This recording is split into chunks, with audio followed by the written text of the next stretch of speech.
করবেন হাসনাত কাইয়ুম, সভাপতি, রাষ্ট্র সংস্কার আন্দোলন।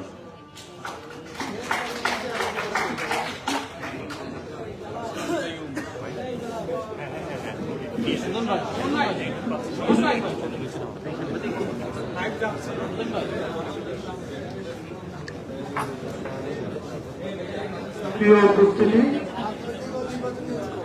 মঞ্চে উপবিষ্ট জাতীয় নেতৃবৃন্দ এবং মিডিয়া বন্ধুরা, আপনাদের সবাইকে আজকের এই নতুন করে যে আসলে বাংলাদেশের অভ্যুত্থানের পক্ষে শক্তির নতুন যে যাত্রা আমরা শুরু করতে যাচ্ছি সেই মুহূর্তের শুভেচ্ছা এবং অভিনন্দন জানাই। এবং আমি আমার কথা শুরু করার আগে আবু সাইদ সহ এই অভ্যুত্থানে আমাদের যারা শহীদ হয়েছেন, যারা আহত হয়েছেন, যারা এখনো পর্যন্ত যাদের জীবন এখনো পর্যন্ত অনিশ্চিত, তাদের সবার প্রতি আমার শ্রদ্ধা এবং আমাদের সংগঠনের শ্রদ্ধা জানিয়ে, এই জোটের পক্ষ থেকে তাদের প্রতি শ্রদ্ধা জানিয়ে আমি দুই তিনটা কথা বলে আমার কথাটা শেষ করতে চাই।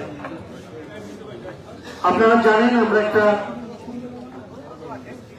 বড় রকমের মূল্য পরিশোধ করেছিলাম বাংলাদেশের জন্য। আমরা যে মূল্য পরিশোধ করেছি এটা আসলে 50 বছর 55 বছরের ইতিহাসে সবচেয়ে বেশি, কিন্তু সেই তুলনায় আমরা আসলে যা অর্জন করতে যাচ্ছি সেটা আমাদের মানুষের কাছে আসলে অনেকটা হতাশাব্যঞ্জক। আমরা যারা রাজনীতি করি তাদের জন্য আমরা আসলে মনে করি যে যা আমাদের করা উচিত ছিল, যা আমাদের পারা উচিত ছিল, আমার আগে মঞ্জুও বলেছেন যে আমরা সেটা পারি না।